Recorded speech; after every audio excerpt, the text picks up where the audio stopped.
If you're not feeling it, be honest. I'm dashing in the coupe and going sonic speed. I gave you my all, tell me what else you need. I'm not ready for your love, but feel you rushing me. And my cup is running low, need you to fill it, please. I remember all those times it was a simple thing. Now I'm here all alone, reminiscing about what we could've been, I'm on the road, drinking, driving, swerving, I won't crash out. Got 12 on my ass down, still will chase the bag down. Hit the throttle, spaz out. These niggas crashing out, they living but they lashing out. Ain't chasing paper now. Whoa, I can't crash out. I remember I was broke, I'm getting cash now. These lame-ass niggas talking shit don't make me lash out.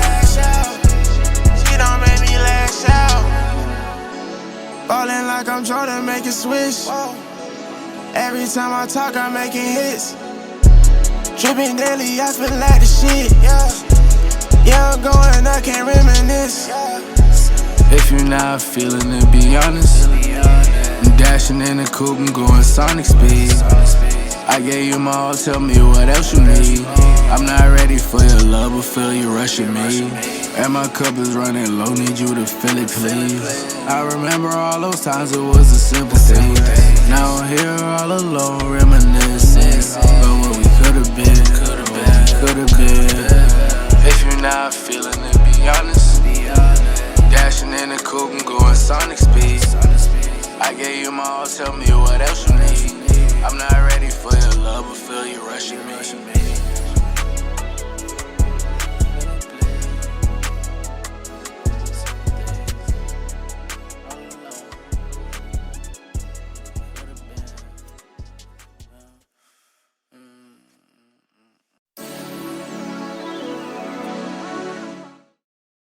What's good, y'all? Welcome back. Episode 3 of the Poneglyph Podcast. I'm your host, Milky Way J, aka J, here with my brother, of course, every week, my co-host, Ja. Yeah, so we got a jam-packed episode today. We don't have too much scheduled on paper planned because I'm really trying to let the flow of today's episode really just propel us into the rest of what we're doing for the remainder of the episode today. But we got a special episode that we're reacting to. I think it's going to be a big one. The way last week ended, it was crazy. A huge cliffhanger, so I'm excited to get into that. For all our manga readers, it was a great chapter as well. Stay tuned to the end for all y'all manga readers out there. But I just want to say, if y'all listening to us on Apple Podcasts or Spotify, appreciate y'all for showing us love over there. Make sure y'all give us a 5-star rating and an honest review. Just let us know what y'all think about the pod, how we can help y'all over there on the audio only side of things. And if y'all do want to catch us video live reaction to the actual episode, make sure you tap in Poneglyph Podcast on YouTube as well. And for all our YouTubers out there, I appreciate y'all. I know we said we might go live this week. We weren't able to make that happen, but I promise y'all next week we are live. We're locked and loaded, ready to go live. We just weren't able to start it this week. Next week we will be doing that though. Make sure y'all like the video.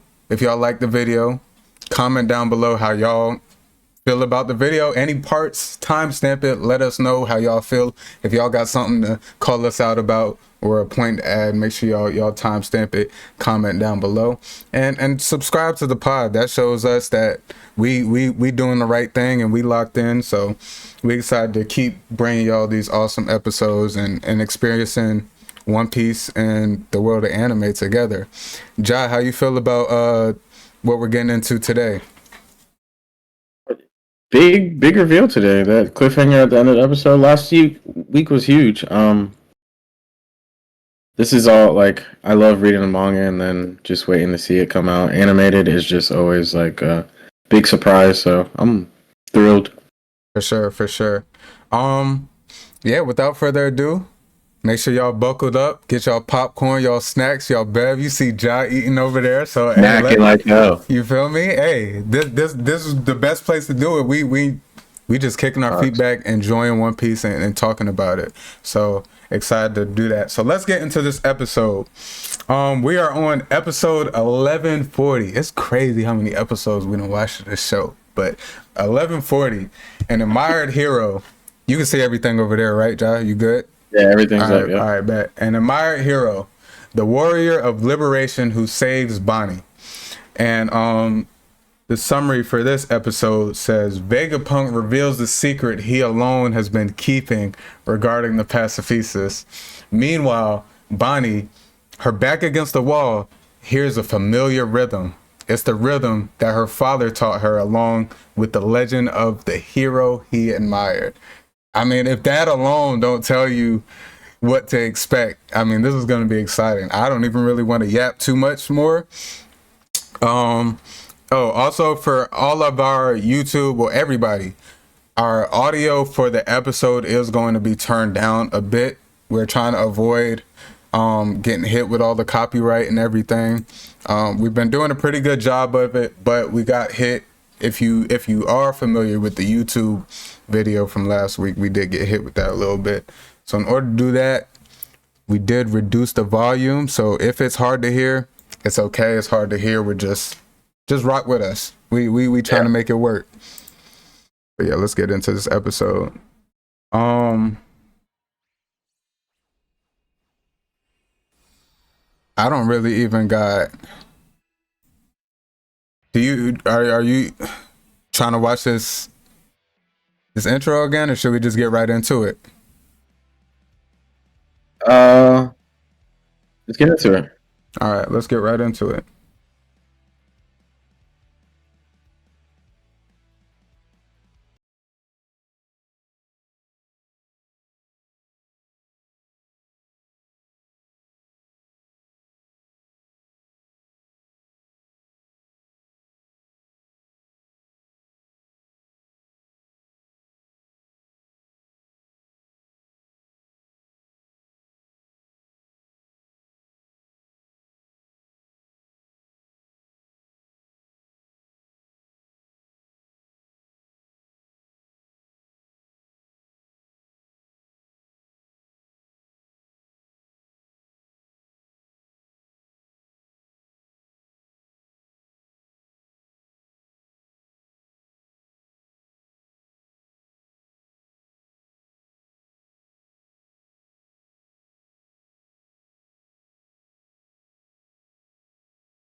Marine talking to an emperor of the sea, talking about this is it with your musket, like, you know what he's capable of, and you're sitting there talking about this is it. I mean, I guess they feel like they have him in a vulnerable spot right now where they feel like it's easy, but they must not know.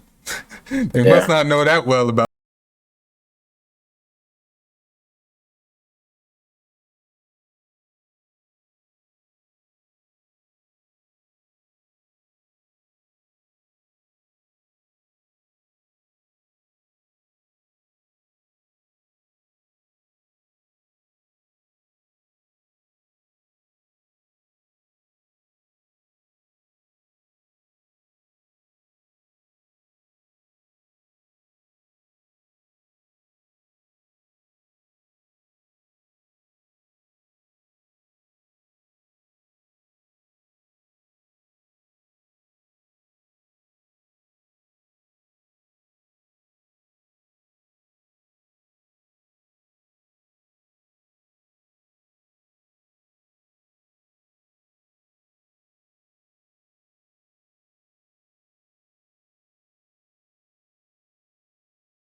Okay, let's be real.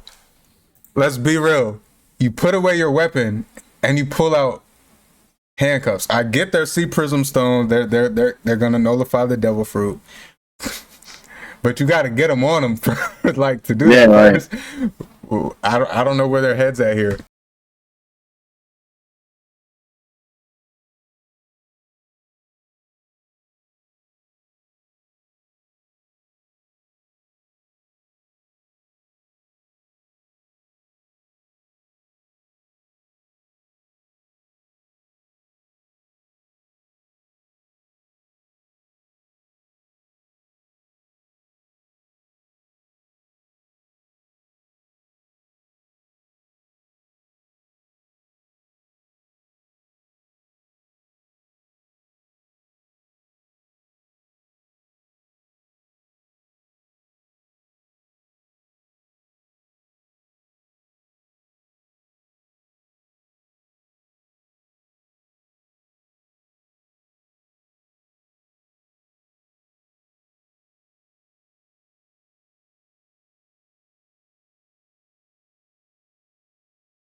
How do you feel about how Yeah. do you feel about how they're doing this?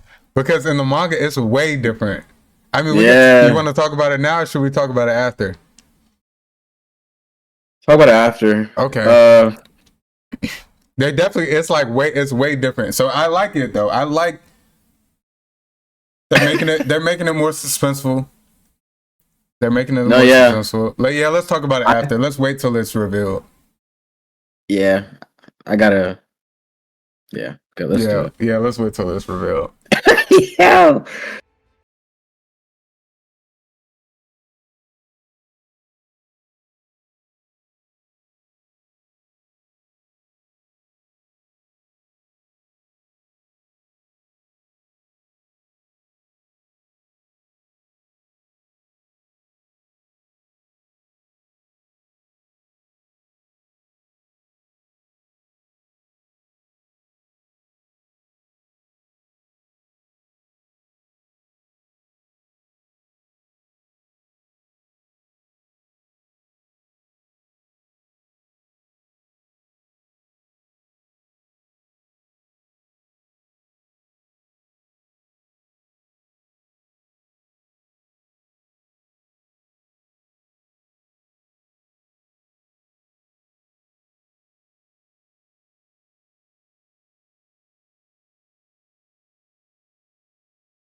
I'm expecting this chapter to the way this chapter ends to be how this episode ends, but we'll see.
Now that Vegapunk's incapacitated, Kizaru don't really care Crash no more. out. You feel me? He don't really care no more. Nope.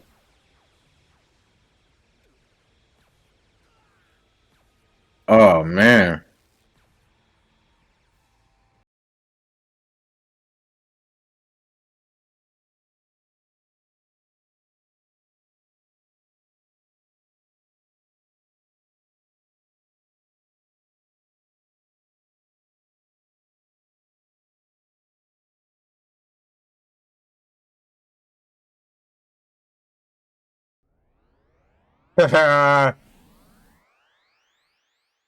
Yeah.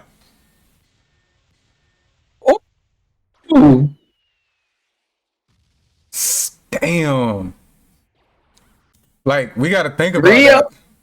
Yeah. Yeah. But we also got to think about it. Like you just pointed out, he wasn't even able to like turn into light on the way to the ground or nothing. He got hit and went straight to the ground, like took that hit. Hey, that boy Luffy, tough. Yeah, can't dodge that with that Logia. Dang, he was on the Gear 5 upscale. This is hitting harder than I've ever seen. I feel like. Hey, this man's laughing on the ground. I thought he jumped up and hit him. Yeah. Hey, yo. Turn up, Luffy. That's my captain right there, man.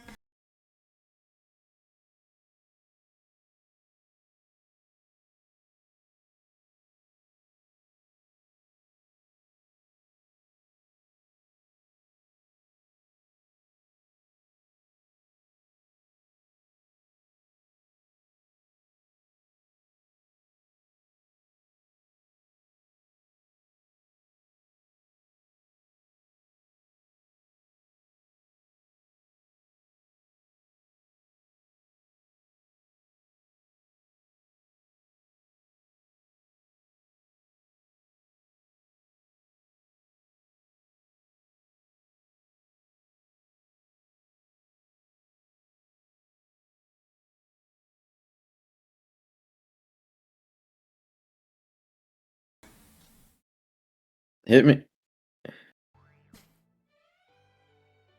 Yo, that was clean.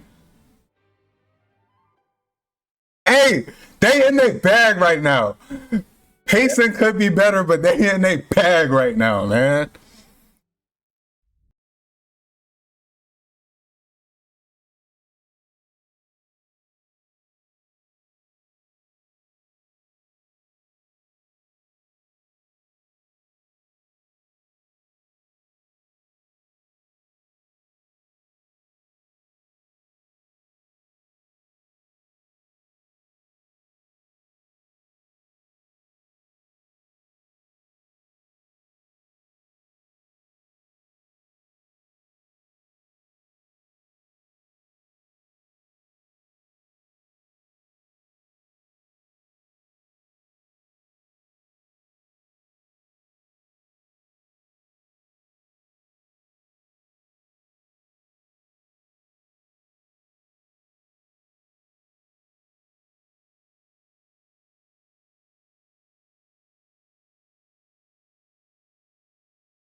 All right, y'all got a little bit to show me. Come on, Does that Toei. confirm they can hear it? What? They can hear the drums literally? Yeah, I think it's yeah. Okay. The I thought drum. it was just like Zunisha and his heartbeat and Oh no, I think it's. I actually think it's like drums of liberation. Like I think they're known for because you can hear it. I'm pretty sure like 98.35% sure.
Mm. So I'm gonna say this real quick.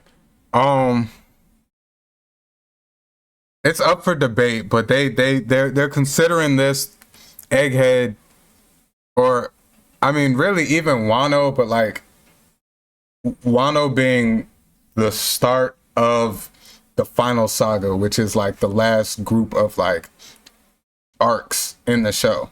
So they're saying Wano, the end of Wano, Egghead was like the official start. That's what the community's saying. Oda hasn't like, we're on the final stretch, but like people are arguing whether final saga means where we're at or still a later date to have come. But nonetheless, I think it's safe to say like for whatever you want to call this last final stretch, they're trying to really take it up a notch with their animation. And it is like kind of leading into some of these episodes feeling a lot more drawn out. But I mean, and it could be also because we started reading the manga in this arc.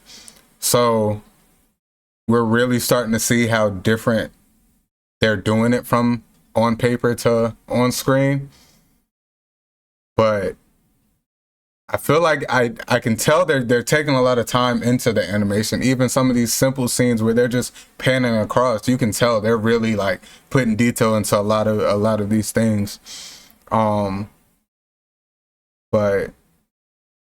it's very clear on how the pacing difference. But I'm not gonna complain because at the end of the day, I am like this episode alone. I'm enjoying a lot. I really like what they're doing with it.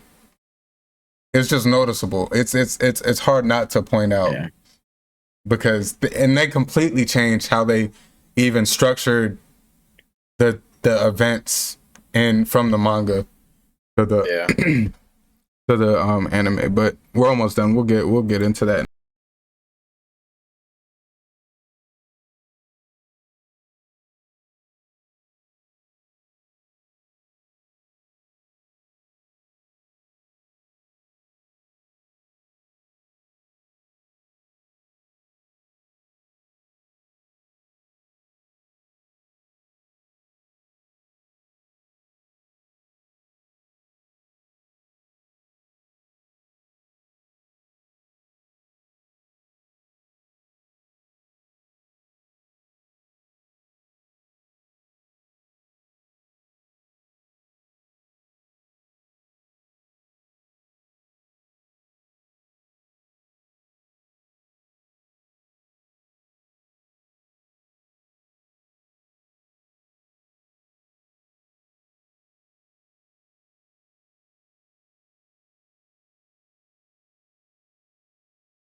That was fire, bro. Hey, all my anime watchers and manga readers, stand up, man. We getting some peak right now, man.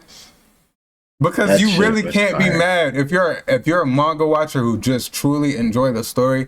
You have to appreciate episodes like this because seeing some of this stuff from on paper to actually seeing it, the visuals, it's just a complete difference. I mean, the level of emotion that they try to draw out, the level of visual like appealingness, like the visual effects that they're adding.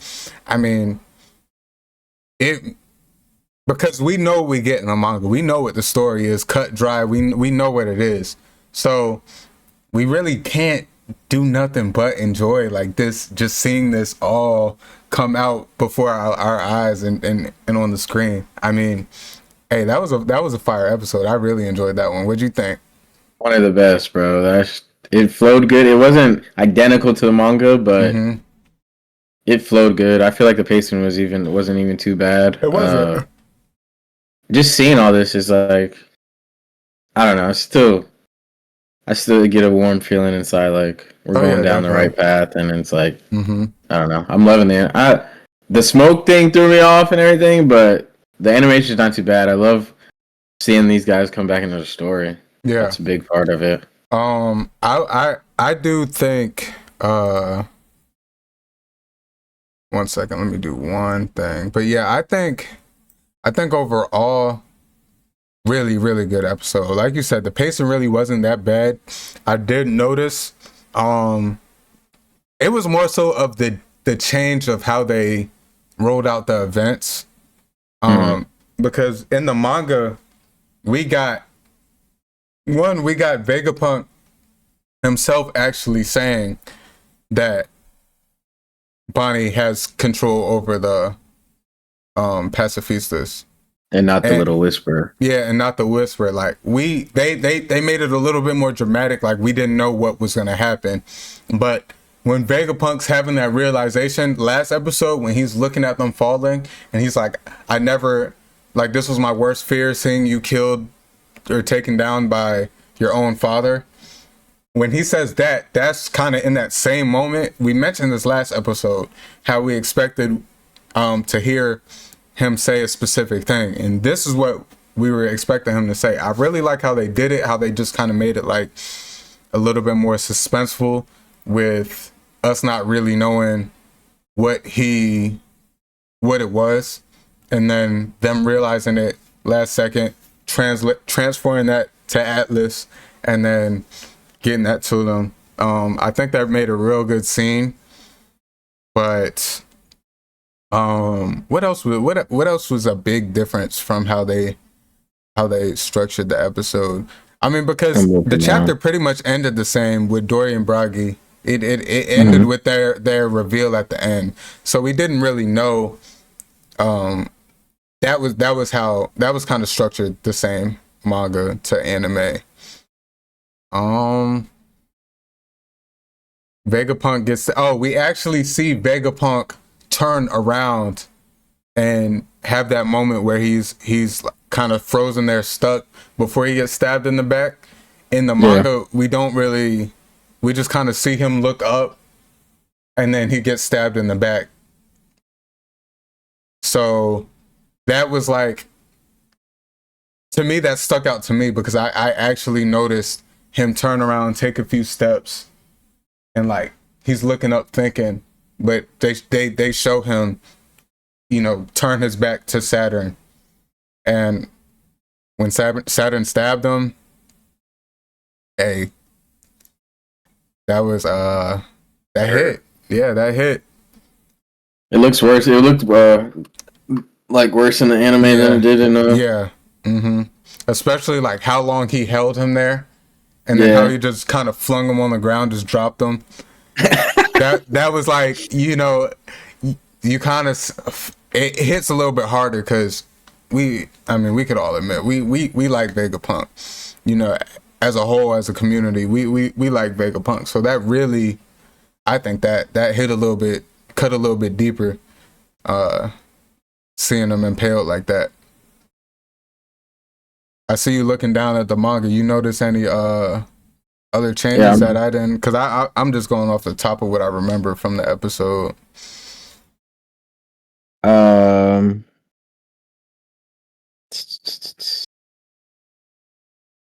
The Luffy punch. Oh, go ahead. I thought he was. We thought he was like a lot closer than where he actually was. Yeah, I think that like you said in the episode, a little bit of an upscale, like that just kind of. Yeah, seeing all the Gear 5 parts in this episode were like, oh wow, like the range on the area around him is a lot bigger than I thought. I don't think we even seen in the manga. We didn't see Saturn like notice it on the ground before they even heard him, right? Before they even heard him, Saturn's looking at his staff, and it's starting to move up and down, and he's like, So I think that I was about to bring that up in the episode. I noticed like he's pretty far for that him to still be doing all that stuff. So I think that was a good feat. Also, I think it's a good point. I don't really know. I know throughout this arc, he's switched to Gear 5 pretty fast. But you did kind of point out that we kind of look away for half a second, then he's already popping back up Gear 5. So it was they're making it a little bit more noticeable to us, like how more of a control he's getting on it and a mastery he's getting of, switching to that Gear 5. Because even we've seen with all of the gears, like throughout the progression of One Piece, he's always had to take time to get to those gears. He's never really been able to flip a switch and just go whatever gear form he wants to go.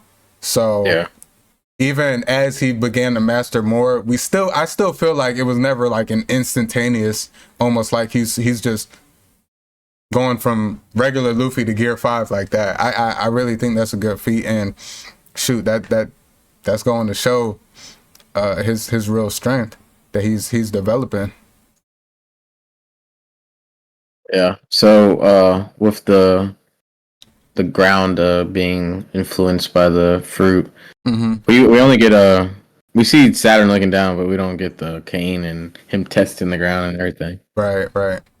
Yeah. And we really don't even get. I don't think we get the in depth of how like he's changing the whole environment. Like all the buildings are completely dancing. Yeah, all the buildings are completely dancing. The ground's moving. Everything's the whole environment. Which obviously we've seen Gear 5 a few times now. In Wano when we first seen it earlier when he used it in Egghead as well against Lucci and stuff, and even when he used it against Lucci a little bit. Yeah, fighting Kizaru as well. Like we definitely seen, but like he's just traveling and everything. He couldn't even hide if he wanted to. Like everything around him is just completely moving. I think that was a real good adaptation in the anime to show us the scale of how he even passively affects the whole environment. I want to mention the sound of the drums. I didn't pick up on that until today. That there's like a rhythm they were actually hearing. I thought that was like maybe it could be something tied in, like you have to believe in it or something, or know about it. Because, I mean, I don't mean to cut you off, but like I feel like even like when you mentioned Zunisha and stuff, like those are people who are familiar with the Drums of Liberation. So maybe they, know, and like Bonnie was able to hear so far, Kuma, and even Saturn knows about it. Saturn, it's not like he doesn't believe in it because he knows about the reality of it. So, I mean, I just feel like we haven't seen like the Straw Hats really react to the sound of it much, other than like the visual form of him. Yeah. And really, I mean, we really haven't even seen too much of a crazy reaction from anyone close around him. Like usually we get all the crazy reactions with people who either know who Nika or Joy Boy is and are seeing this for the first time. I feel like we've gotten more of a reaction from everybody else outside of the crew. Like even the crew, I mean, they were surprised at first, but I think they're just kind of they're so used to Luffy just always overcoming and powering up and I think they believe so wholeheartedly in him that it's not really a surprise at this point.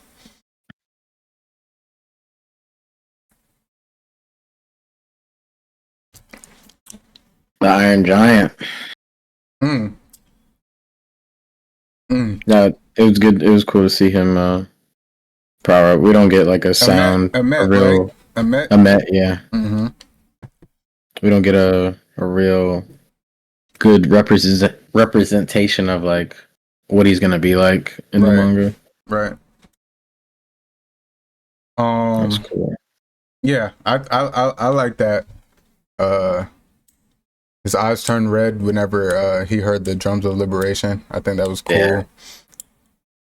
I'm excited to see everything else throughout the rest of the arc involving him.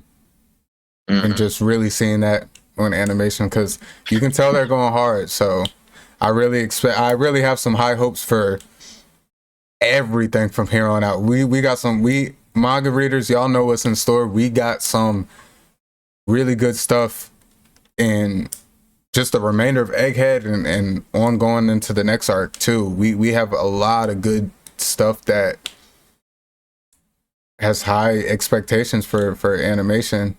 So hey, Toei, at this point, y'all gonna pace it however y'all gonna pace it. Just make sure y'all don't mess this stuff up, because the community will be on your ass. Merch. Animes watchers, tell us what you think roles a Met might have for us moving forward. Okay. Yep. That's interesting. Because we obviously, he's been a big underlining part throughout this whole arc. We met him pretty early on in the arc, and like I said, he's been a bit of a mystery this whole time. So seeing that his eyes turned on, activated. Yep, he heard that the drums of liberation. His eyes activated. So what do y'all expect? What do y'all expect? Do y'all think he's gonna be an enemy? Do y'all think he's gonna be a friend? Do y'all think he's just gonna cause havoc and just be another crazy catastrophic problem ongoing through the remainder of Egghead? Let us know down in the comments below. If y'all on YouTube, let us know.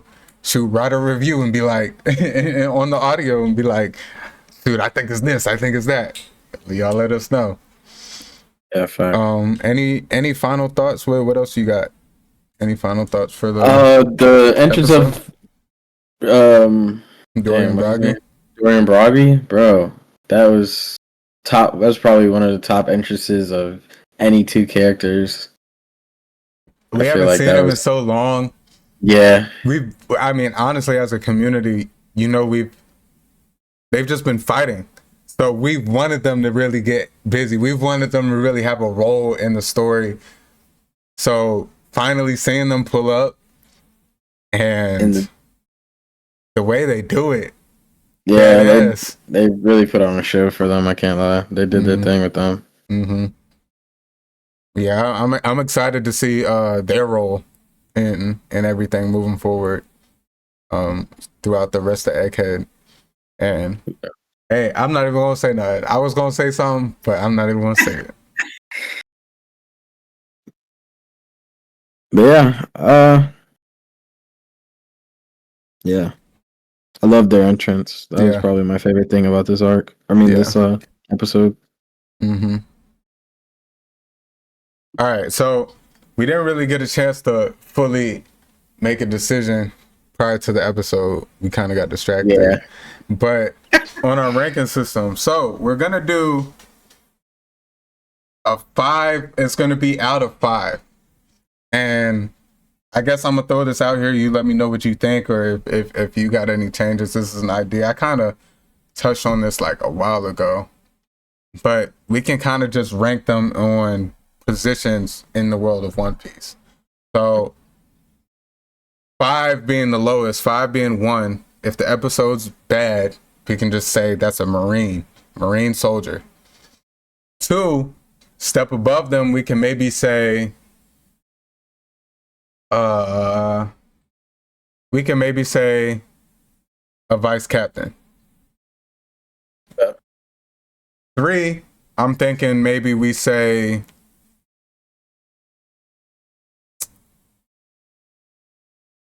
Warlord. You like Warlord? Okay. And then 4, should we do? I want to say 5 is Yonko. I want to say 5 is Yonko. So we'll do 4 Admiral. So we could do Marine, Vice Captain, Warlord, Admiral, Yonko. That's how we're gonna rank them. Okay, that's cool. So we can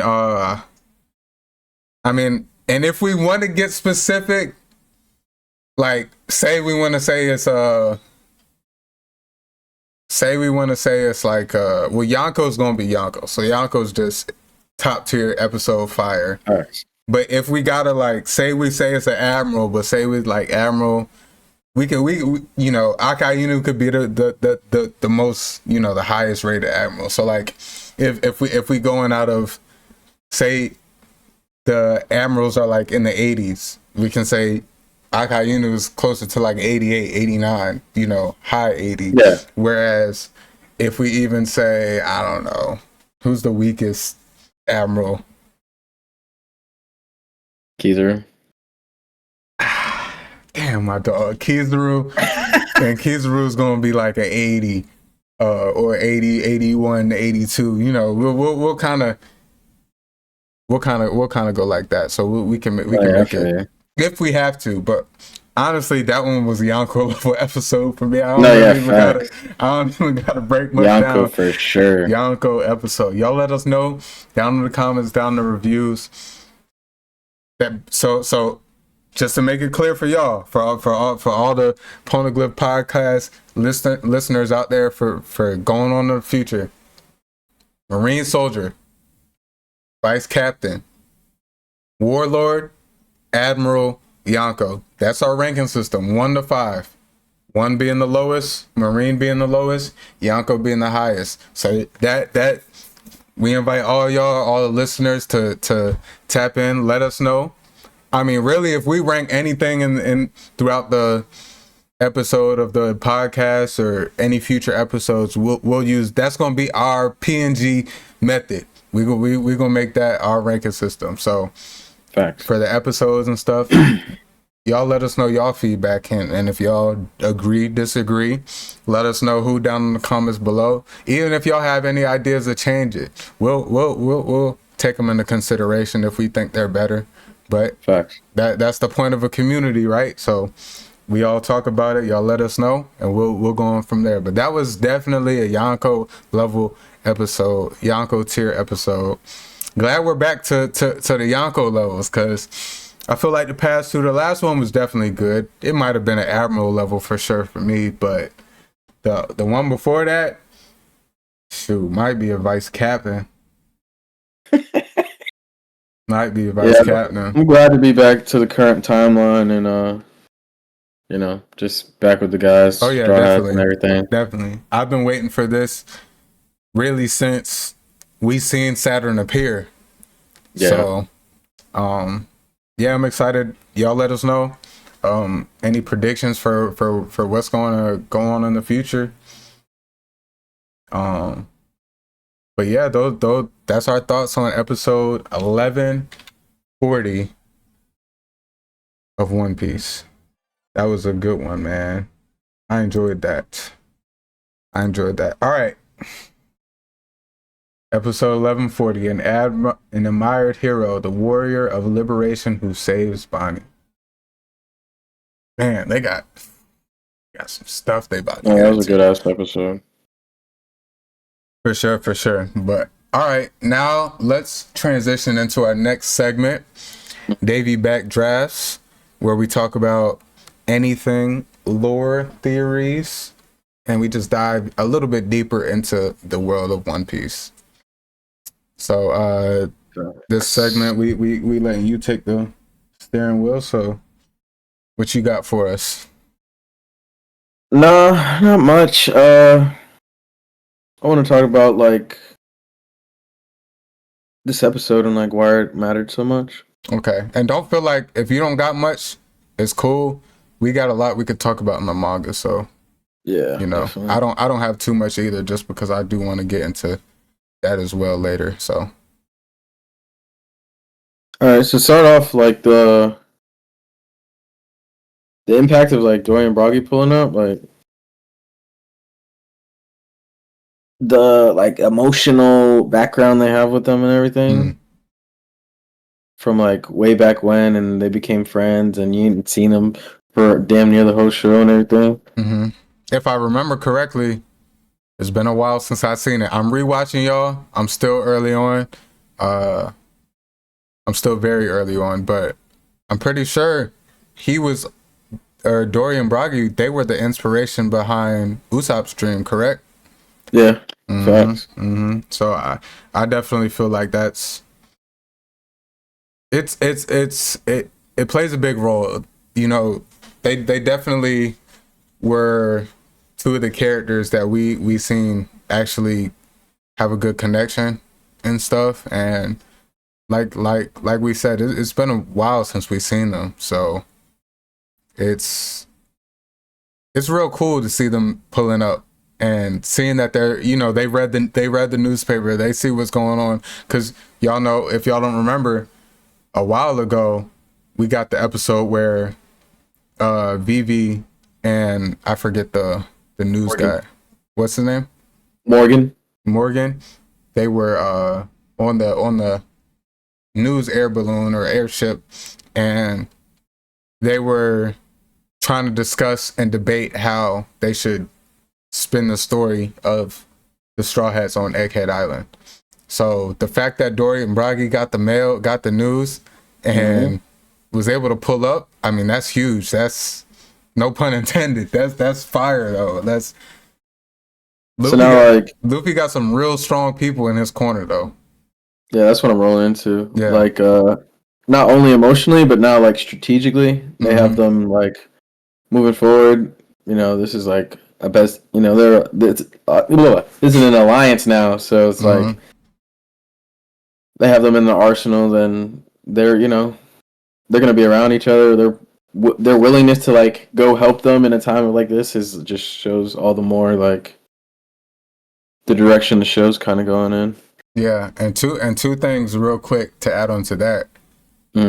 One, you see they refer to him as the sun god, so that right there kind of shows a little bit of,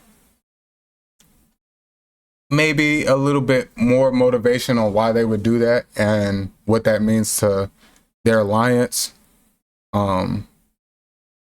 Because hey, a lot of people, especially a lot of these ancient races have worshipped the sun god or know about the sun god.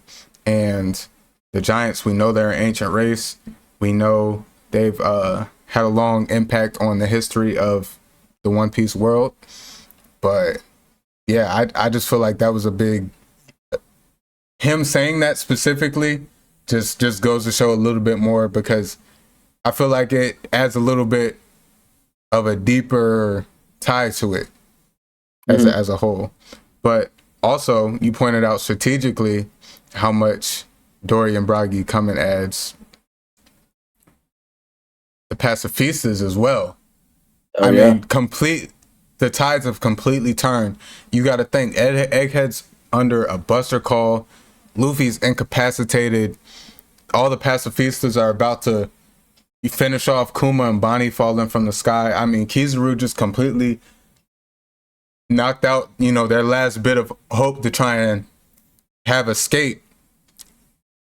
Everything's looking like it could end like this. Next thing you know, Luffy's back. The pacifistas are taking down warships one by one. Dory and Bragi is coming from the outside as well, completely obliterating warships. It's the tides have, Gear 5 Luffy's back. The tides have completely turned within the matter of that short amount of time. Like I said, by the time they landed from the ground, they started falling that point in time last episode. So like, just to think of how the tides have turned that quick into them falling out the sky. Boom, Dory and Bragi's there, and the pacifistas are and Luffy's back. It's just a complete flip, but they still also have to get off the island. They're not scot-free yet. There's a lot that's changed on the scenario of the battlefield as a scale, but they still have to. They're still in a very dire situation to get off the island.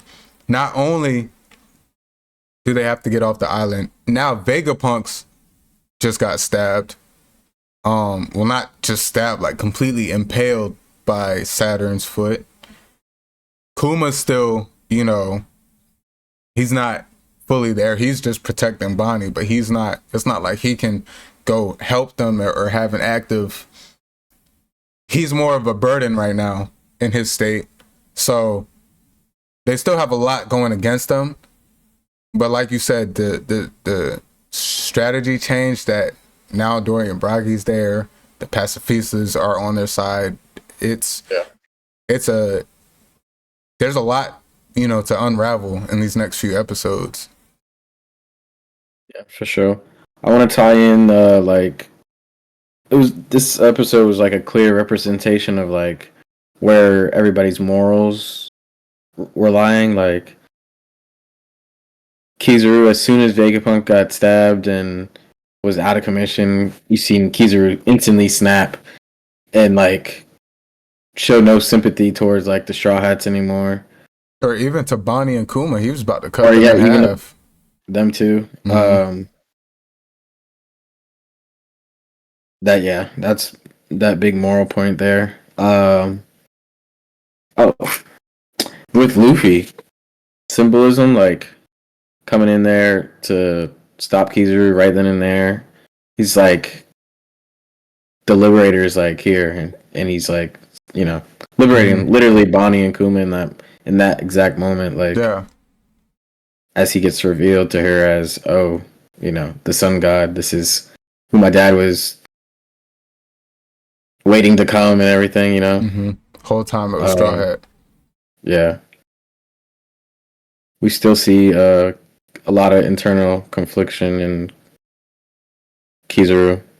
Even when he got punched by Luffy, he's kind of like he's laying there. I feel like he don't even want to get up, but he's just like, if I don't give up, then I look bad in my position. But he's going through it right now. I feel for Kizaru. But yeah, that's really all I had for this. Just some symbolism and I think Kizaru. I think he was the one to accept this mission to take out Vegapunk, because I don't think he would have been okay with anybody else doing it. Like knowing that one of his people had to go take out Vegapunk, and he probably knew that if there was a chance that Vegapunk could escape, like he'd be the one to most likely see it through or allow it to happen. Like we said, I think we said this in episode 1 of the pod, like he's playing both sides as much as he possibly can. He's doing what he can to stop them, but he's not. I do feel like, despite all his bouts with Luffy, the whole time Luffy was incapacitated, I feel like he could have definitely played a bigger role in stopping them from. He probably could have ended it a lot quicker, but you can tell he's holding back a little bit and have some reserves to maybe help them escape. At least some of them.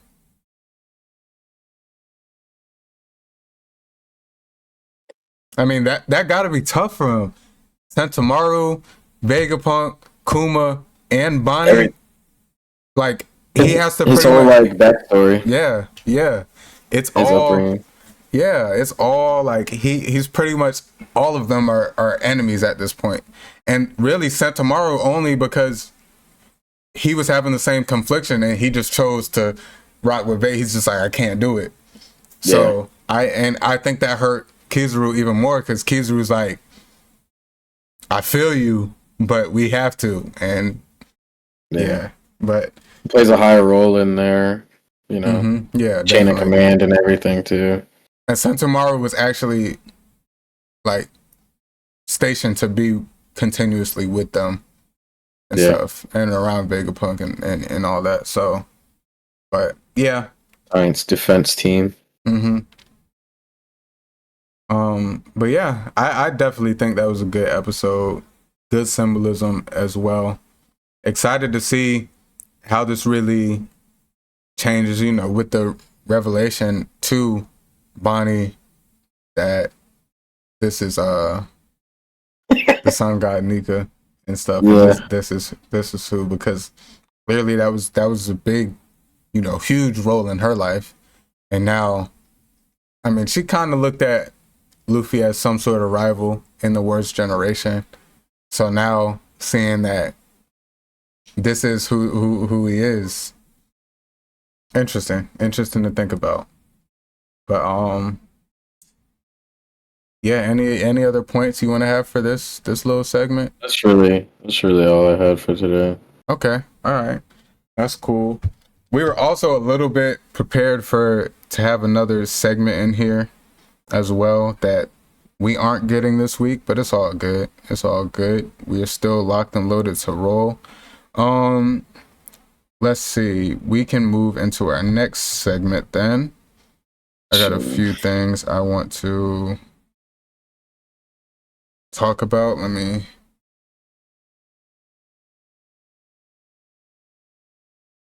see what I could do. Oh, I wanted to ask this question. Go ahead. What island do you think the Straw Hats will go to for our anime only watchers? I wanted to say something. I wanted to say something on that, but I don't want to spoil nothing, so I think I'm not going to. Yeah. I just wanted to ask that, put that out there for the anime only watchers. Interact with us in the comments, please. Do y'all think it's an island that we've heard about in the past? Do y'all think it's an island that is of importance, you know, maybe that we've heard Roger go to? Maybe I don't know. I mean, I know what it is, so I don't want to say too much, but y'all let us know. Y'all let us know what y'all think. It's probably hard to think about right now because I will say when I was in the manga at this point, it was hard for me to really picture on what the next step is because of so much that is taking place right here at this part in the story. It's like, what can happen from here? Can they even go from here? But definitely, as we go throughout these next few weeks, y'all let us know if y'all start to have some ideas and stuff. Because I'm interested to see what y'all think, and if y'all are right or wrong, I want to see how close y'all get because it's gonna be good. Okay.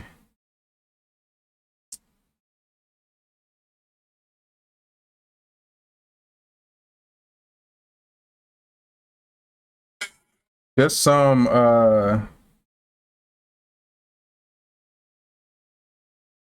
things I wanted to go over that I just kind of how I like to do this segment. I always on social media see like different posts on people like ranking things and rating things and this and that. So I definitely like to go in sometimes, and actually I got a better way to do this. We're gonna do this, but I like to go in sometimes and just look at some of these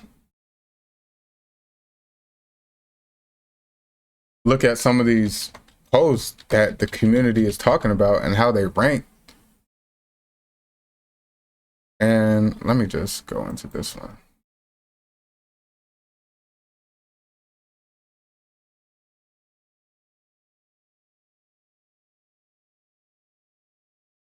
It's like, damn, you would have thought I would have had this ready, right? Come on now, it can't be that easy, y'all. It can't be that easy. Damn, I don't know this password. Am I tweaking?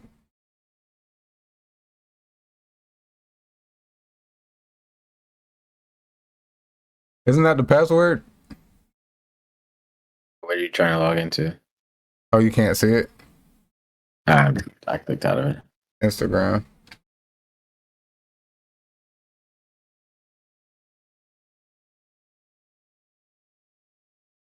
Yeah, I'm pretty sure that's the password. Sorry, password was incorrect. All right. Crash that. I'll get logged in. And I should have thought about it before. But I do want to talk about, they got a list here of the strongest races in One Piece. And I'm gonna start. They got 13 races, so I'm gonna start with 13. And you can either let me finish or you can cut me off. And if you already see something wrong with it, or you can let me know if you want to change something in the end. But just let me know. Let me know what you think. I want to hear your thoughts. So they got the strongest races in One Piece. Coming in at number 13, we have humans. And some examples: Luffy, Garp, Roger, Shanks. That's some of the humans, which is crazy, mind you. You know, 4 very top characters in the show. But as a race, let's see. Let's get into the list. Number 12, they have the 3-eye race. The 3-eye race.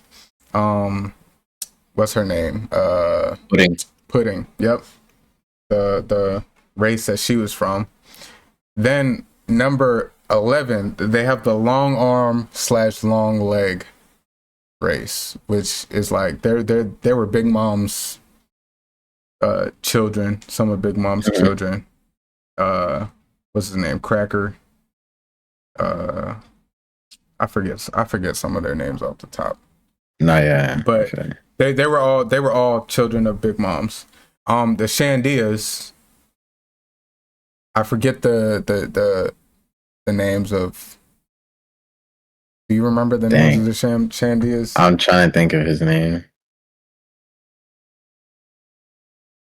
I forget his name.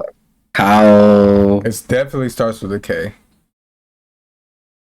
Kalgara. Then they got Tontada. The Tontada. At number 9. Fishman is number 8. Okay. Buccaneers as number 7. Then we got the Minks coming in at number 6. Human modified, so cyborgs. Giants at number 4. Number 3 we got Oni.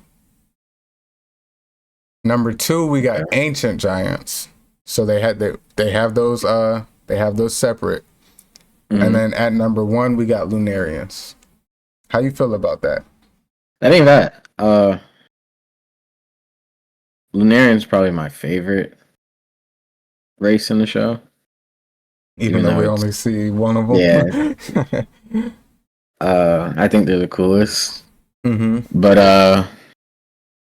and I can get why, you put the durability and everything. I could get why it can, contender for at least the top 2.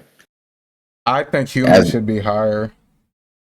Yeah, 13 is kind of crazy. Tontadas, I'm not sure why they're so high up on the list.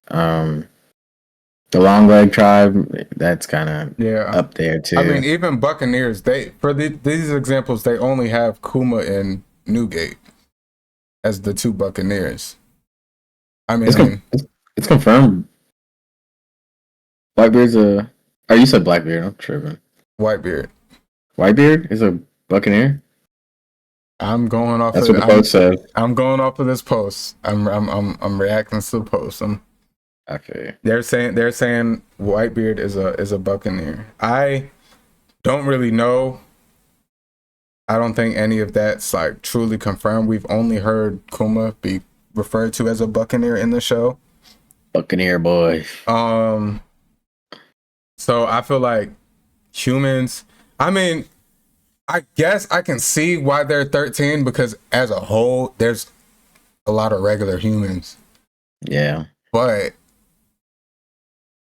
so as a race, I guess they're the weakest because most of these races are kind of special races, like unique, like something they have offers a little bit more uniqueness and advantages and stuff. But yeah, they got. I would have thought the Sandorians would have been a little bit higher. Me too. I would have thought they would have been higher.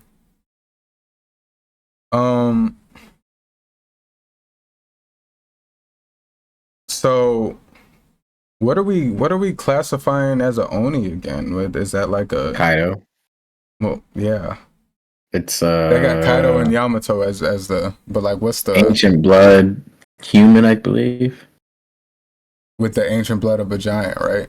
Mm-hmm. Okay, it's like a mixed race. Crazy mixed race. But hey, this is a little bit interesting because they have Loki for giants and ancient giants. I don't think they meant to do that. But we haven't really learned too much about ancient giants right now in the show, so I'm not gonna. fair. Yeah, but Lunarians, it was confirmed pretty much how top tier their race was. So it's hard to really argue. And the example we got of them was like one of the cleanest character like models in the show. I feel like character designs in the show. I think Ken was one of the cleanest characters in One Piece. Potential cosplay coming. Potential. We might have a villain One Piece day because I might do Katakuri. I do Katakuri and the two number ones of the Big Mom and the Beast Pirates. But so yeah, I don't think the list was bad.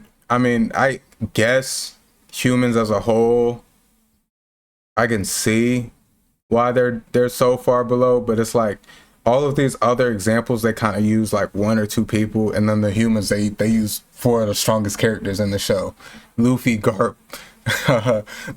Roger, and Shanks. I mean, and then you got Dragon. You got some really strong humans in the show, but hey, I guess as a whole, I feel like humans and fishmen are right there.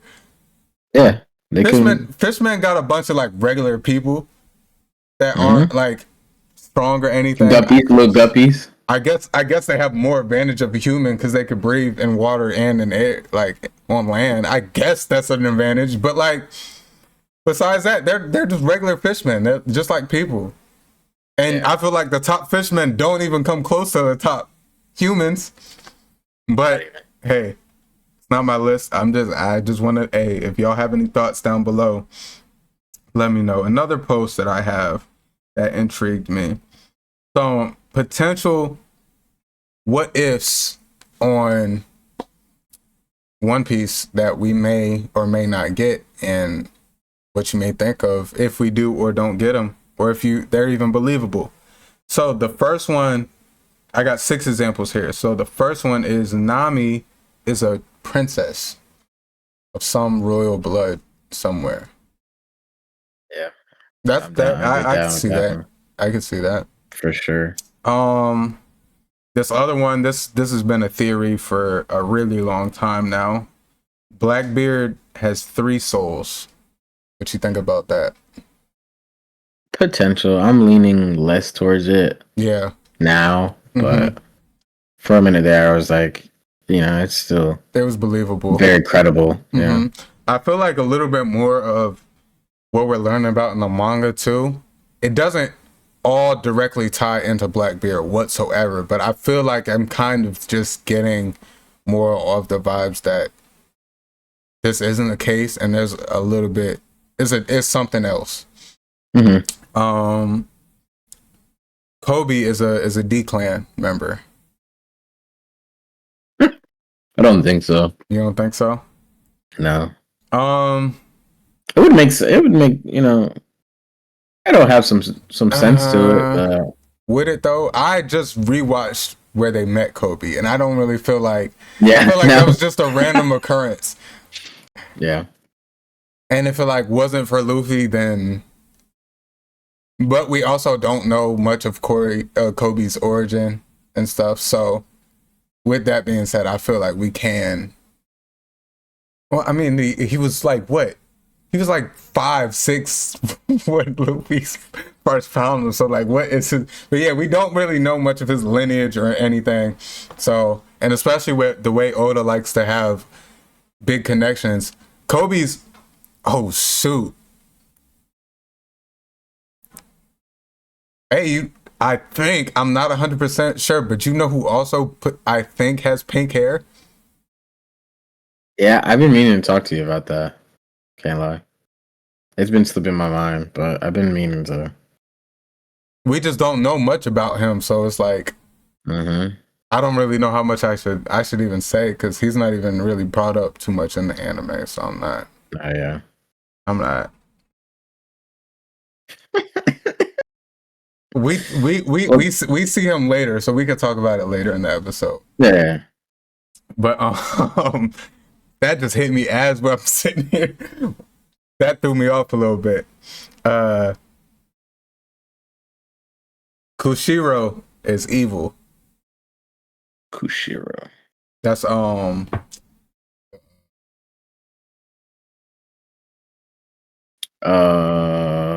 where is he from? He was one of the Wano Daimyo? Can you see my screen? Yeah.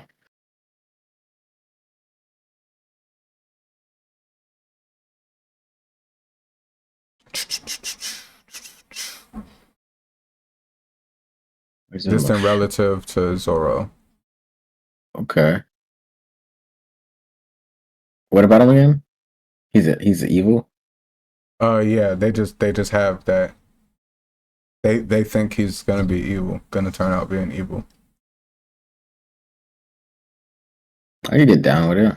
I feel like around Zoro's lineage, there's gonna be a big plot point. Oh, so he was his master. He was the one who. Oh, he was the master. He was the one who ran the dojo with them two. Okay, yeah. That could have some substance. Yeah, it could. Akainu and Fujitora are brothers. No, you don't think so? No.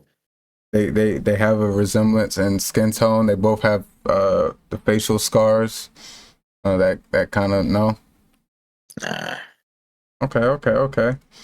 And last but not least, we got Stoj King is Usopp. Nope.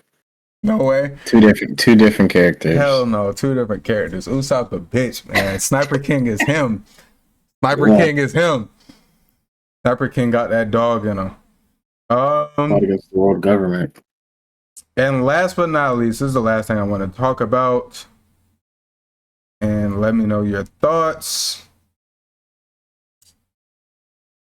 The 4 original Yonko, Kaido, Big Mom, Shanks, and Whitebeard. All out battle. Who's winning against the 4 Hokage? The first 4. First 4 Hokage? Hashirama, Tobirama, Saratobi, and Minato. Who's winning and why? The 4 Yonko, because there's not a Uchiha Hokage. Wow. So if there was a Uchiha, it might be a difference, you know what I'm saying? But because Susanoo and the feats that they just have, they might give him a little bit more of an edge. But you don't think there's nothing? I mean, Reason's not keeping up with Whitebeard or Kaido in no universe.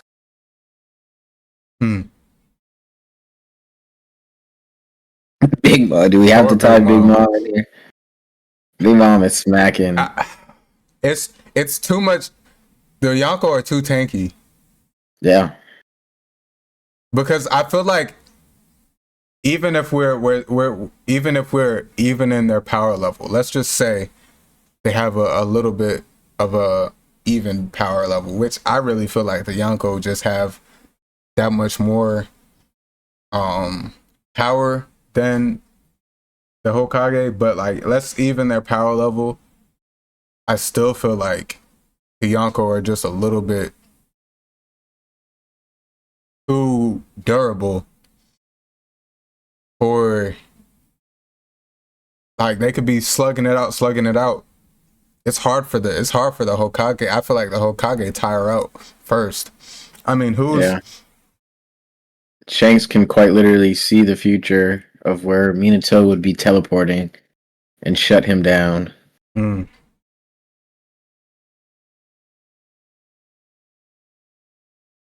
The Yonko might win medium diff. Medium diff. I don't think it's that. And as a whole, I do want to say, I do feel like the Naruto verse is as a whole stronger than the One Piece verse. But with that being said, the top dogs in One Piece versus the top dogs in Naruto, I don't feel like it's that close. I feel like it's a little bit closer in scale of things. Like, I mean, even MC, like, I feel like Naruto, to the point where he's got with Barry in mode, I feel like he could still beat Luffy, only because Luffy right now has a cap to his Gear 5. He has a limit to where he can hit. I feel like Naruto can outscale that in terms of, because I mean we've even seen like Lucci and stuff be able to hang to where you know what you mean. So I don't feel like Luffy has that completely finish a battle even mindset, but I don't feel like he has that type of power to where he can one shot. So yeah, I feel like on that level of things, it's a little bit more even. But really, like the top dogs versus the top dogs, I feel like there's a bit of a gap in One Piece and in Naruto. Yeah, for sure. One Piece is a lot more will driven too. Like Naruto, there's a strength difference where in the closer fights, it comes down to like the strength, battle technique, battle knowledge. One Piece, that will can, you know, we've only really seen that will overpower in Naruto, but as a whole in the rest of the cast, it comes down to skill, strategy, tactic, all of that. So yeah, I don't know. Sorry, Naruto. Sorry, Naruto versus Naruto fans. I'm one of y'all. Y'all see I got Tachi tatted on me. I got Minato's kunai. Come on now. I love me some Naruto. But yeah, I don't know about that. All right, so we got about 30 minutes left. Let's transition into our last segment where we go over the most recent chapter of the manga. Give me 2 seconds. Let me make sure my dog not being a dickhead. Good over here?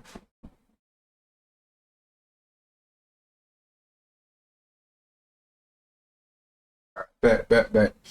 All right, so I guess I'll start out with just giving a brief little rundown, and then I'll give you the floor to give me your initial thoughts about the whole thing.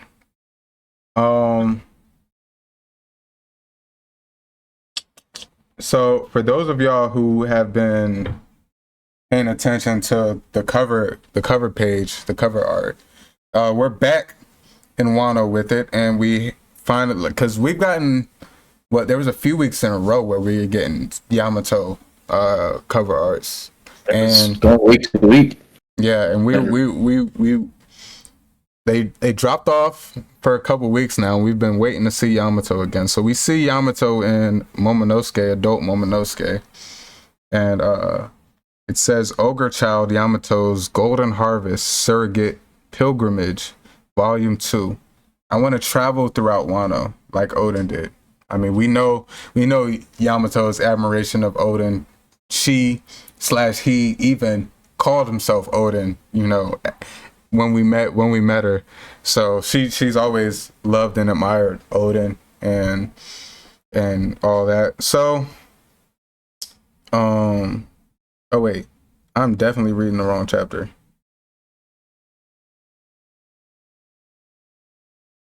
Why you ain't stop me? Which one are you talking? I thought you were about to talk about. I read the wrong chapter cover page. I was on the same I was on chapters 11-10 because I was looking for future stuff, and then it started then. Yes. And that's why It did start then. Dang, that's it's been what a minute. yeah, that's what's crazy because once I seen Yamato on it, I was like, okay, I'm on the right chapter. And then I didn't even realize how far back I was. But yes, this is Yamato. She's kneeling in front of a grave site, and it's Ogre Child Yamato's Golden Harvest Surrogate Pilgrimage. That was volume 2 I read. This is volume 39. He fought against Kaido to protect his village, but he perished without leaving a body behind. It's at Odin's grave, in the snow. I think that's pretty cool. But so with this episode or this manga chapter, I'm not gonna read through it. I'm just gonna give y'all a little summary of what's going on here. Oh,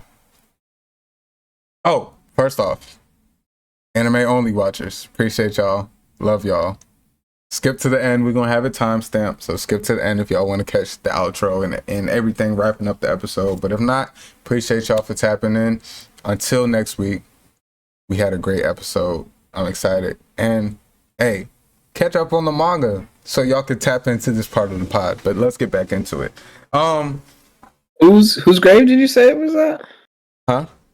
Whose grave did you say it was? Is that not Odin's? Nah. Who was that? It's not released yet. It's not out yet. Who do you think it is? I don't know.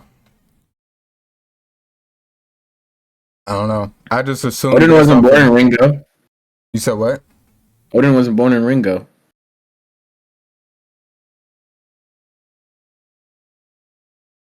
Where does it say that? The build up to come into the, I think it was last chapter. It said they were gonna visit someone in Ringo. For the cover story. I honestly forgot. I don't even remember the last couple of cover arts. I'm not gonna lie to you. I feel you. We just got back to it. This was the big reveal, and then we didn't get revealed who exactly it was. But we just know they're Yeah. They were. I actually have not been. I have not been like deeply remembering the past few, because I remembered once we got off of Yamato. I didn't even. She was back on the last one. Mm-hmm. I don't even think I remember that one. I'm pretty sure she was back on the last one. That's where it revealed. Excuse me. No, I think you're right. I just, when we were getting all the stuff away from Yamato, I just completely like stopped deeply looking into the cover arts until this week. Nah, I lied. This might be the first week back, or was it 155? Let's see. Yeah, this is the first one back. Never mind, I lied. Excuse me. It's been a minute, so I honestly I haven't been deeply paying attention to them because I don't remember seeing Yamato. I remember we because by the time I started reading the manga, I remember seeing her almost every chapter I was starting, and then it just dropped off, and then I think I really stopped like paying deep attention to it. So it took off 2 weeks. So chapter 154 states that to go pay your respects at the grave of a hero born in the West Blue but raised in Ringo. Okay, yes, I do. We talked about that. That was the first episode, I think, of the pod. So I think I do remember talking about that. We didn't have a big manga section that pod, so we didn't really dive that deep into it. But I do remember talking about that. Okay, yeah. So actually, who is that? Y'all let us know who y'all think that is. Because they said he fought against Kaido to protect his village, but perished without leaving a body behind. So, go ahead. No, you go. I was about to get into the chapter, so go ahead. Okay. You have no clue? You don't want to put a guess out?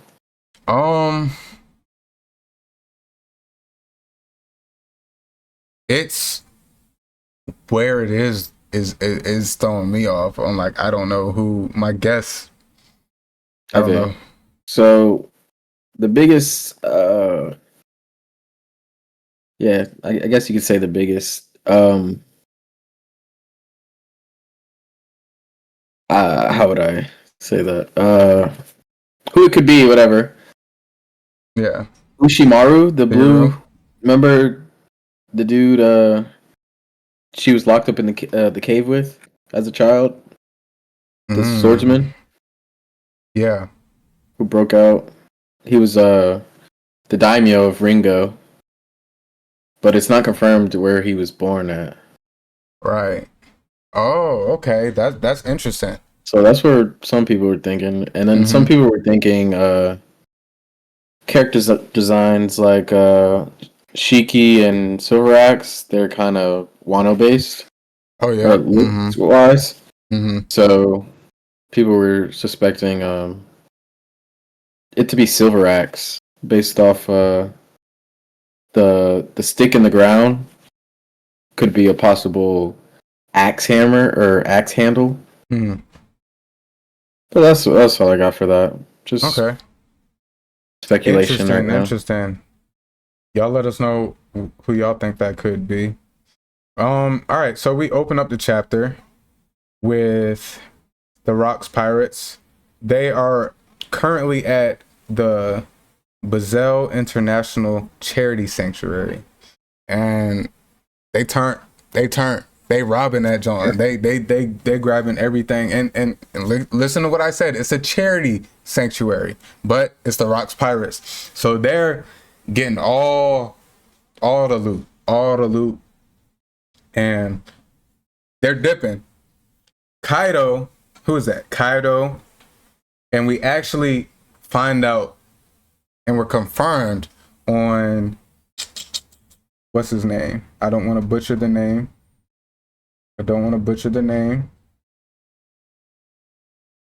Where did I see it? You said Kyo, right? That's his name? Kyo, yeah. Kyoyo or Kyo. Kyoyo, yeah. Yeah. But Silver Axe, yes. We'll just call him Silver Axe. It's just fun because Shiki's what? Golden Lion, right? And he's Silver Axe. So we call Shiki by his real name, but we call him Silver Axe. But yes, Silver Axe is down below with Kaido and Big Mom. Was Big Mom down there too? No, it was just Shiki. It was just Kaido. And is that Newgate as well? Yep, Newgate as well. And Shiki's crazy ass throws a bomb down below. He's just like, and that just kind of goes. I think that's a testament to, like, they're not a real, like, together crew. They're just a group of a gang of criminals, all, you know, heading towards the same goal. But they don't really care for each other, or they don't really have the bond of a true crew together. And I mean, that kind of goes to show with seeing how a lot of their crew turned out. They had a lot of captains, a lot of bosses, a lot of conquerors who, you know, conquerors aren't really meant to all just band together. Conquerors are usually meant to be like the leaders of, you know, they tend to lead. They just walk with that type of aura. So we see Shiki just toss a bomb down with Kyoyu,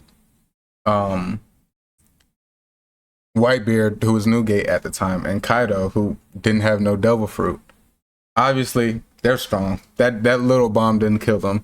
But we get to see, and this panel is actually crazy. We're seeing the whole ground flip, like completely flip and turn upside down on top of itself, like collapsing in almost, but it looks like it's just like folding on top of itself from Newgate's reveal. It's revealed that he did have his devil fruit, with the quake fruit. That's what it's called, right? The quake fruit. Mirror. I mean, the Gurgur. Prior to God's Valley. So I think that was a really cool panel, just seeing the whole ground shake, and then they're like, what's going on? Why is the ground shaking? They're like, it's Newgate. So we pretty much see them raiding the island. the Rocks pirates just causing hell. Kaido makes a slick remark about being jealous of Newgate's devil fruit, and he wishes he had a devil fruit as well. Before I get ahead of myself, I do want to say, I mentioned this earlier to Ja while we were reading through. Big Mom also had her. We were under the impression that she didn't have her devil fruit prior to God's Valley as well, but it comes to find out that she did. We see her running. We see Prometheus. We see Zeus, as they're looting this island. So, and we see people on fire in the back, I believe. No, that's just whatchamacallit. The fish man. He might be on fire. I can't really tell. On page 2. I can't tell if he's on fire or not. But we see that Big Mom already has her devil fruit when she's Skinny Mom. And I just think both of those reveals that her and Newgate having their devil fruits at this point in time is because we weren't sure. And Kaido we were kind of under the impression, at least me and Ja were, that Kaido and Big Mom got their devil fruits around the same time. And yeah, Newgate probably got his a little bit earlier, but Kaido was the one who didn't have his devil fruit. And I think that was interesting. We also get, as they're trying to leave the island, they then see that they're completely surrounded by Marines. They don't seem to care. Rox is like, all right, hey, let's take them all. It's clear the strength of the level of fighters that they have, or just devil fruit users, hockey users. Just the tier is just so high on their crew. They're not really worried about. They can send all the Marines they want. I don't really think it will deter them. They won't ever really run away. It's fight. And after that, we then get to find out the real level of just havoc, power that the Rocks, authority that the Rocks pirates were moving with. And I'm going to read this word for word because I really want. Do you want to say something before I get into this? I want to read this word for word because I want y'all to hear about what the Rocks pirates were up to over the course of their reign. Within 2 years of their founding, the Rocks pirates were responsible for 16 recorded raids, 76 sunken ships, 14 ports burned to the ground, 5 towns completely leveled, 1 kingdom brought to ruin, 3 special violations of Article 18 of the World Law, and 25 crimes that were completely covered up. The narrator says, though the future king of the pirates, Gold D. Roger, also sailed the seas at this time, these few years of frenetic activity might as well be known as the era of Rocks. Now, if that doesn't alone just say the magnitude, I mean, we know the heavy hitters they got on their crew. That's just point blank. But like, for them to actually put it on paper and tell us how within 2 years, how completely the Straw Hats have only known each other for like half a year. Been together for half a year. They've known each other for longer. They've been together on like sailing together for half a year. And we've seen, I mean, they've done a lot in that 6 month span, but this is just completely like obliteration. Like they're just wiping paths of stuff. They called the era, that 2 year span, the era of Rocks. What's your thoughts on that, man? They, no one can challenge them. I wonder what the comparison would, because the last crew we heard talked about this was like the Giants, how they were so brutal back way back when they were a pirate crew and everything. But for the most part, it seems like these guys were 10 times as bad. Yeah, well, especially in the newer era. Mm-hmm. Mm-hmm. I just wanted to mention on the last page, we got a confirmation with Shiki. He, has the same fruit. I've heard that in like a SBS that Oda was kind of like conflicted with giving him the same fruit that he gave him in the movie. Right. But he officially, that goes to show in this episode. Mm-hmm. And just to touch bases with what you said about Kaido and wanting a fruit, same guy that was talking about Roger being the testament of strong hockey, and hockey, counters or conquers all. I want to piggyback off of that, and I think that also goes to show he respected hockey so much. He went out of his era. He went probably the longest besides Shanks without, a devil fruit. So he kind of, I guess, had to rely on that hockey. Well, not I guess, he did have to rely on that hockey up to this point, and he's still hanging with the big dogs. He's still a young teenager on this crew, and we've seen how Rocks treats him and how, hard-headed and stuff Kaido seems to be. But we got to think at this point, Newgate's already has his devil fruit. Big Mom already has her devil fruit.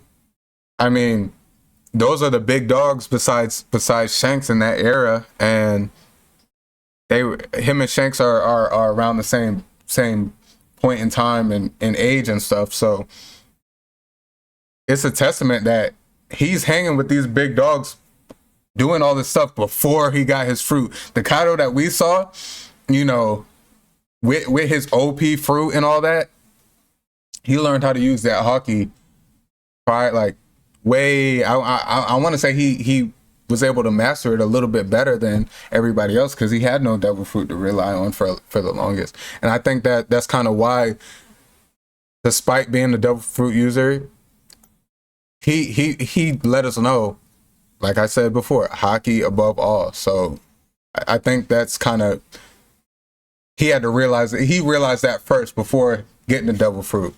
For Luffy, it was the opposite. Luffy got his devil fruit, thought his devil fruit was gonna, take him to a certain point. And then he realized, okay, there's only so far I can go with the devil fruit. The other half of this power is the hockey. So I think that's cool. Goes to show, Kaido ain't need the fruit. He was that boy without it. Also, when Whitebeard talks about the Navy getting there so soon, it kind of alludes to like someone in the crew might have tipped them off. So there's a potential like a trader. I want to say on the ship Yep, Whitebeard said that.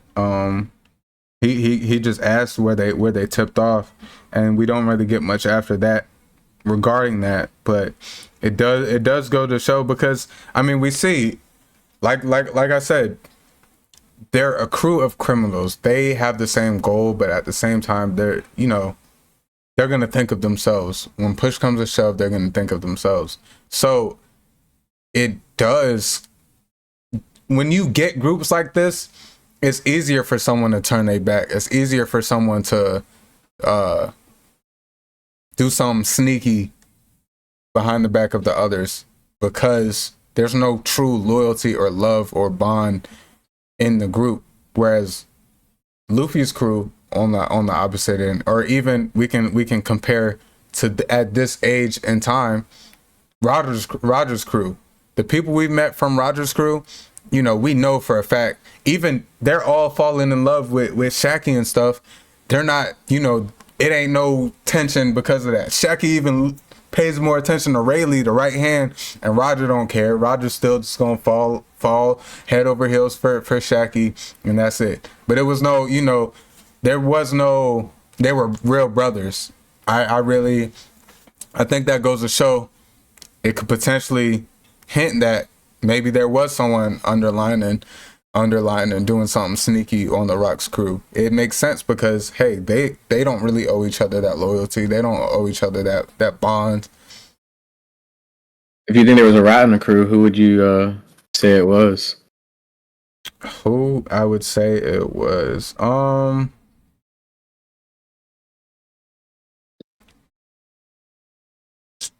I think it could be Kyo, maybe.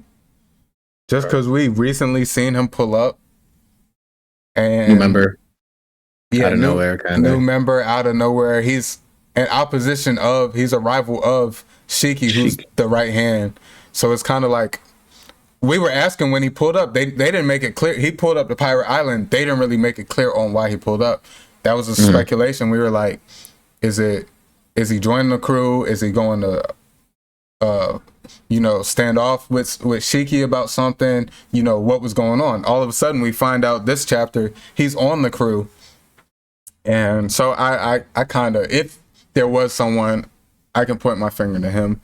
Or if not, I know this is gonna sound crazy, but Whitebeard, I feel like Whitebeard's a good-hearted person. Whitebeard don't like, and I feel like Whitebeard is completely the opposite person. The Whitebeard we saw is completely opposite of everybody, on this crew. I feel like everybody on this crew, they have been evil and they really don't care about it. I never really got that from Newgate. So I could feel like, Whitebeard could, and Whitebeard was one of the people that it was pretty much confirmed that Rox got him on the crew from the Davy Back fights. Because at the time when they were telling us that Rox was using Davy Back fights to obtain his crew, at that time that he only had like a few members on his crew, and Newgate was one of them people. So I think it insinuates that he was one of those people that didn't join up of free will. And we know Whitebeard to be a little bit, well, not a little bit. We know his personality to be completely opposite of Rox. So it could be. I don't really see him as a snake, but that's another potential just off of speculation and based on what we got. Either Kyo's my number one suspect because he's an op of the right hand on the crew.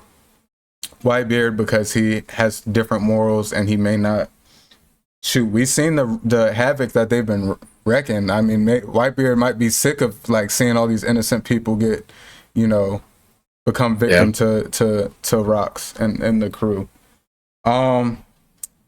We got like 10 more minutes. Let's wrap this up. So after that, we get into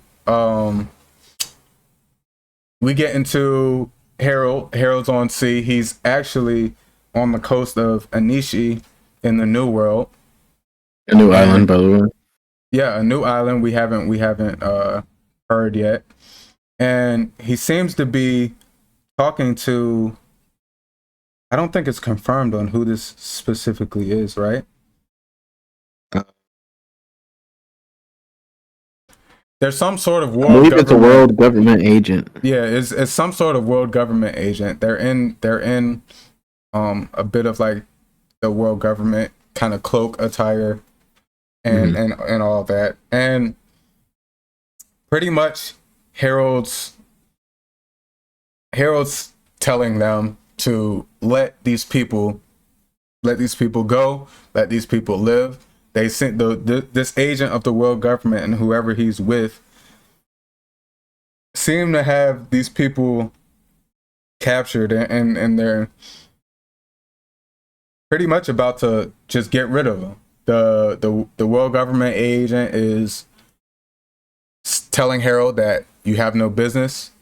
We want Elbath and we want y'all to be a part of the world government in the future, but it's going to make it hard to become part of the world government if you help this unaffiliated island. This island is unaffiliated. They didn't want no parts of the world government. They didn't want to be, in the world government's reign.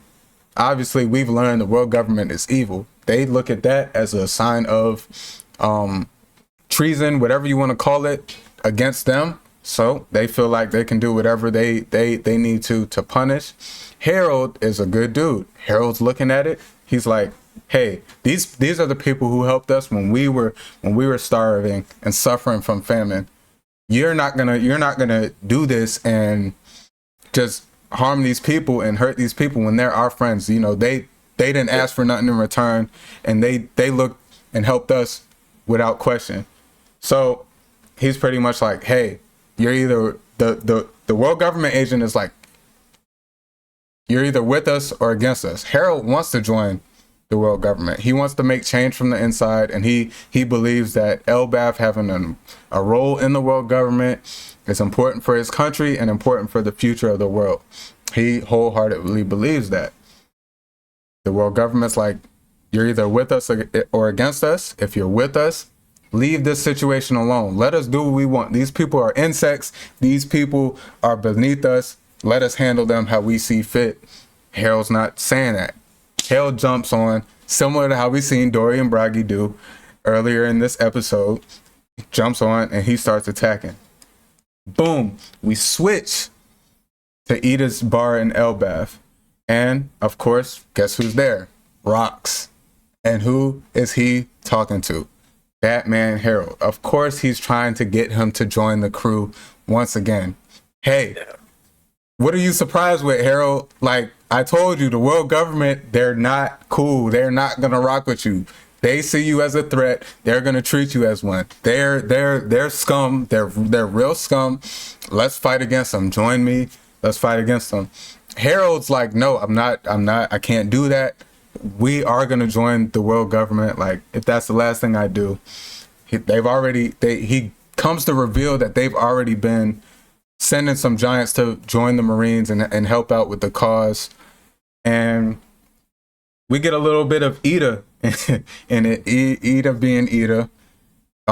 They ask, Rox is kind of jokingly like, you know how we all do with our homeboys, girls, like, come on, convince your man. They're pretty much like, she's like, Ida, come on, tell him, like, join me.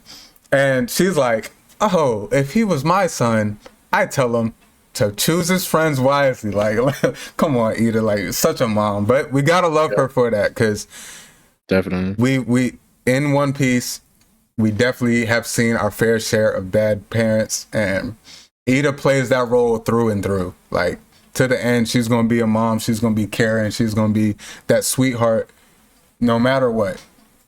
I'm trying to go fast but still talk about it. Good. And then it's okay if we go over. I'm really not tripping, but we're gonna keep it. Rox is still relentless at this point. Yeah. He's not letting up. And then this last part of this little segment, and then we'll go into how it ended. So, after Rox is trying to come in, we get a little pan of Loki and Harjuden. I don't know who that is in the middle, but we get a pan. Oh, is that I think that's the girl that helps out in the bar when okay. I didn't know current day. Okay, when Shanks is over there. Yeah. All right, so next we're at Navy HQ, and at this point in time, we see the vice admirals, and at the time, the vice admirals were Garp, Sengoku, and Otsuru, who I don't think we've met before, have we? We've never. Yes, we have. We have met Otsuru before. Mm-hmm. Oh, you're right. Because we've seen flashbacks, and they're talking to the Navy admiral at the time, Kong, and they're pretty much, to sum it up, they're pretty much debating whether letting the giants join their side, whether it's a good idea or not. They all pretty much they know Harold's a good guy. They know he I mean, even Sengoku, he's an honest man, a well-meaning man, and he really wants to change Elbaf's history. I mean, that's a true representation of who Harold is. They all agree that there's benefits of the giants coming, but overall, it's not up to them. Yeah. They also point out that they are hearing the rumors that Rox has been trying to recruit Harold, and I think that's a clear to us to show it's pretty much Harold's really stuck in between two decisions, because he's still starting to see how evil the world government is, but he knows that he's probably going to get more of a change with them. And with Rox, you know, he don't want to go on that war path that Rox is, and become this lawless pirate who is completely, you know, just wreaking havoc. Yeah. So it's kind of, but Rox is honestly a friend at this point, as much as Rox has shown to pull up, and he's even called him a friend. He kicked Kaido about that and was like, I'm not fighting, demanding nothing. So even after what we saw last page with the government agent, Harold is still adamant on joining the world government. Yeah.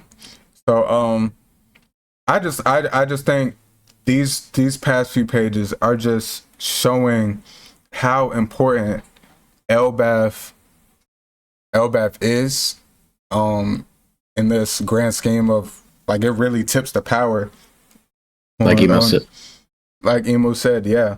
And also it goes to show that Harold, despite all of this, Harold has his own thoughts, his own feelings, and he moves accordingly to those. He don't really waver to anything or any event that may happen. He doesn't completely group everybody together.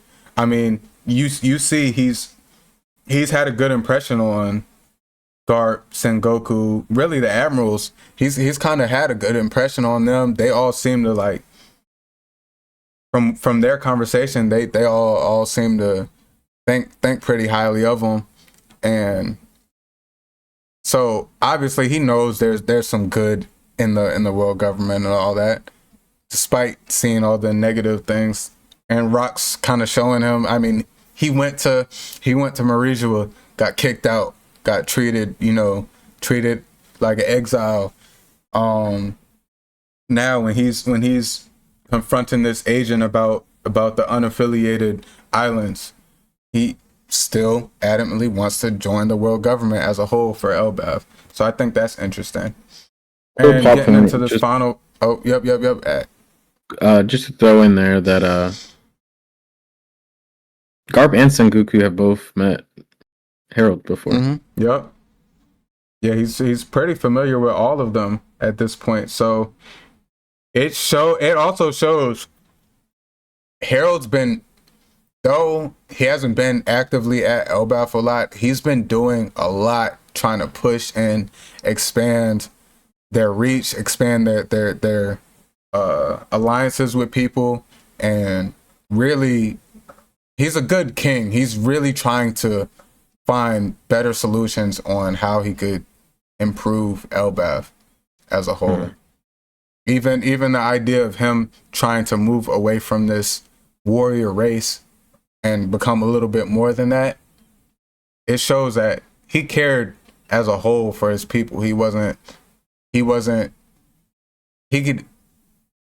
has blood of an ancient giant. Like, if they really wanted to, they could come wreak havoc wherever and whenever they wanted, and not many people could stop them. But Harold definitely tries to look for the future and try to build more, try to turn Elbaf into more. But let's get into this last few pages of the chapter. So this last segment, it starts with everyone getting news. This is actually at Pirate Island 42 years ago to present day. So everyone's getting newspapers that Shaki is quitting. She's no longer going to be the captain of the Kuja Pirates. And it's actually interesting because she's the second at this point in time, she's the second empress or captain of the Kuja pirates to step down whilst, you know, without having anything death related or they step down out of their own will while still being active enough to lead. I mean, Gloriosa, she just switched pirate crews. She's on the Rocks Pirates now. And now Shaki's stepping down. And they're getting everyone on Pirate Island's getting the news that she's no longer going to be the captain of the Kuja Pirates anymore. Of course, everyone's upset. They even got someone saying, I only went out to sea to be a pirate because I dreamed of being boarded by Shaku Yaku one day. I mean, if that's not gooning to the max, I don't know what is. So, at this point, Gloriosa's on the Rocks Pirates as well. And they actually show her getting the news. While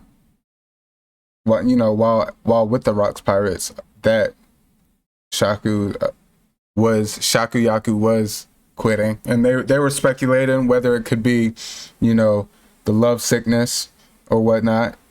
Just wondering why she decided to quit. Later in the panel, later on the manga page, we see the Kuja pirate ship is starting to approach Pirate Island. Everyone's going crazy. Oh my gosh, why is the Kuja pirates approaching? What's going on? Shaku Yaku is the first and only person to step off of the boat. Everyone's completely thrown off because they're like, whoa, we just got the news that she quit. Now she's pulling up to Pirate Island of all places. You know, one of the dirty most, I mean, it's Pirate Island. It's only pirates that live there. It's a disgusting place. She's pulling up and they're like, oh, what's going on? What's going on? Shaku Yaku drops the bomb. I'm going to live here for a while. Everyone's completely thrown off. Why would she, the empress, you know, the most beautiful woman alive, why would she, of all people, want to live there of all places? She lets it known, I'm still a pirate. I can quit, but I'm still wanted. I'm still wanted by the government. They'll still come after me. So she uses her charm and she gets all the evil pirates and she says, will y'all protect me? Of course, everyone will. So she decides to start her first bar. She wants to start a business. She decides to start her first bar, which is big because it shows that she's been doing this before Saba Odi. You know, shoot, that was her passion. Hey, I guess that was her passion. So, of course, everybody's like, we're gonna clean it. We'll clean it up. We'll do whatever we need to. You know, we'll help you start your bar. The Rocks, simping. Huh? Straight simping. Big simping. So, at the end of this chapter, we got the Rocks Pirates pulling up from their recent whatever they were doing. Y'all know what they were doing, causing havoc, causing hell. They pull up.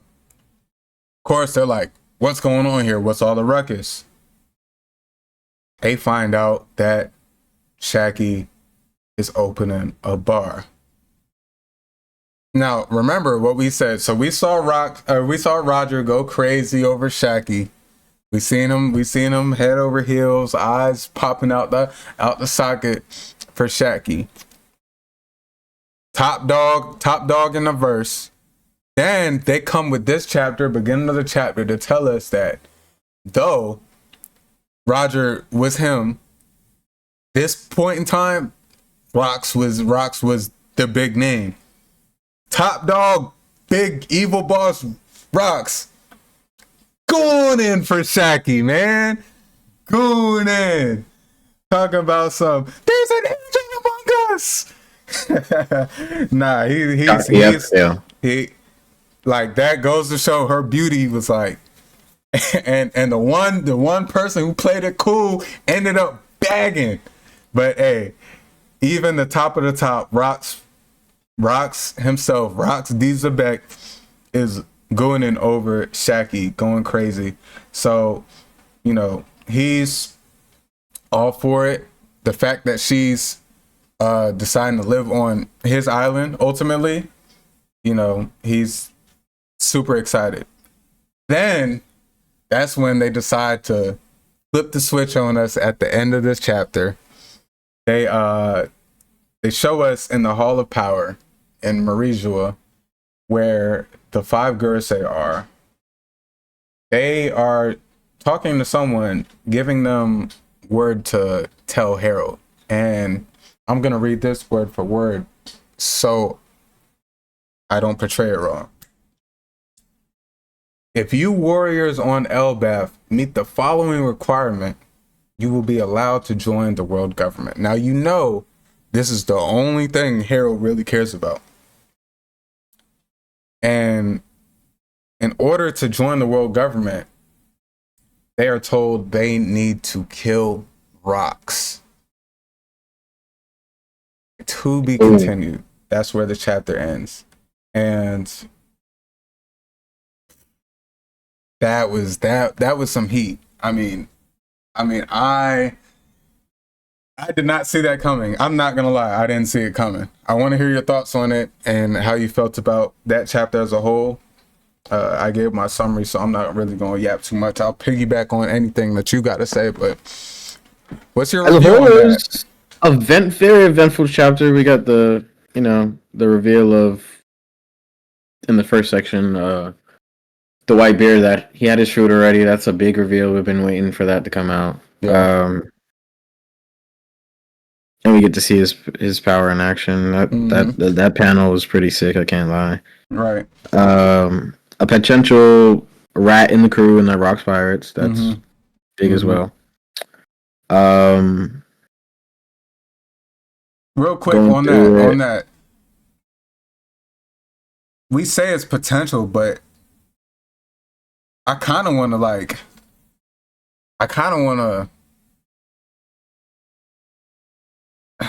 it's not confirmed, nothing's confirmed, but I kind of want to stamp it a little bit more than potential, because just the clearly they've done this before. We see the track record of what they've done. So the fact that they're pulling up so quick with so many ships, like even if we've seen in the show and in the manga, if ships are pulling up, marine ships, they're never moving that deep unless they're actively doing something. Yeah, a plan, duties to fulfill. Like the Buster Call, they were going with the intent, like, to be prepared for a Buster Call. That's why we see so many warships at Egghead. But besides that, you never see that many ships conversing on one island like that. So yeah, right now, it was very subtle with Whitebeard saying, is there were they tipped off or something? But I think it's more so of a who instead of a if at this point, because that was a lot of ships, and they're all pretty much going to. And it also could play into the fact that it's a charity sanctuary, so maybe it's a little bit more. They have a lot more ships on standby for that potential. Like, it might be a hot spot for pirates to when it hit, so that could also play in a role a little bit. But I mean, in that one panel, we see 1, 2, 3, 4, 5, 6 Navy warships in just that one panel, and we you never really see more than 2 unless it's something big going on. So keep going. Shocky coming to Hachinosu. It states at the end of the chapter, I just want to touch on this really, and that's probably all I really got to talk about. Okay. But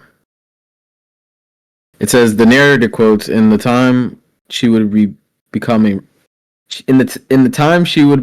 irreplaceable treasure to the pirates who made this island their home. And what is treasure if not something that can be stolen? Oh, Yes. So that kind of like confirms she's the treasurer of Hachinosu potentially. Mm. Why they fought it? Why they went to Rock's God Valley? Mm. Did Shocky get snatched up? By who though? World government, maybe? I don't know. That's interesting. Let us know how y'all feel about that. Potentially. I completely forgot to even mention that. Yeah, they did say, you know, she's a treasure and treasure can be stolen. Imagine fighting over girls. Hey, we seen it in Naruto. I won't put it past.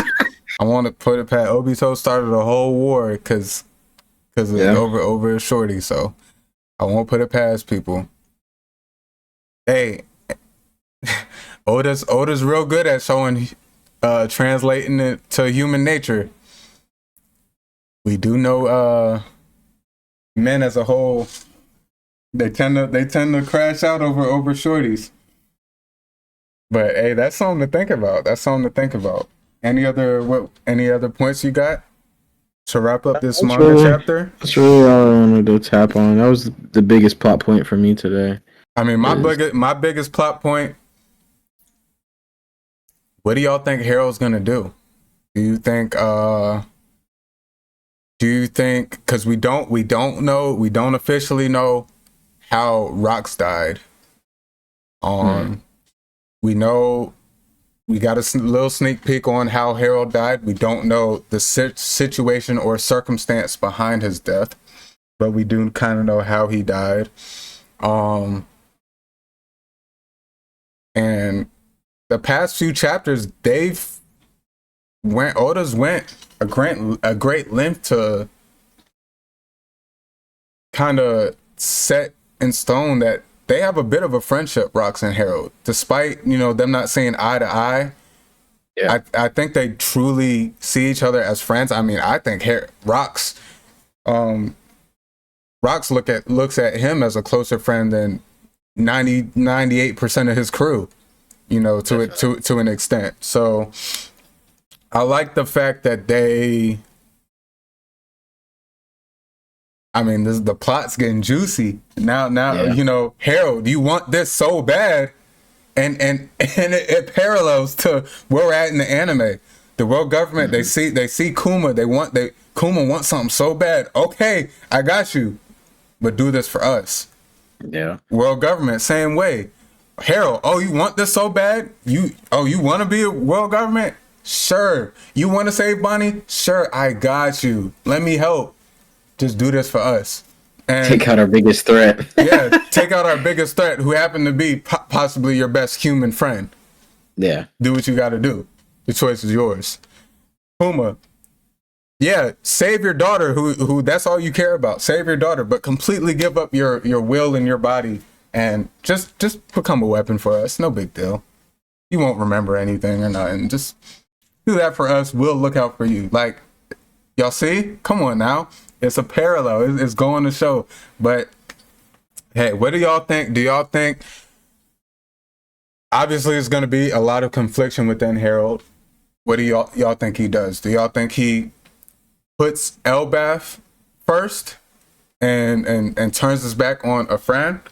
Or do you think he completely sees, okay, world government, F y'all, I'm done with y'all. You know, y'all are completely wildin'. What do y'all think?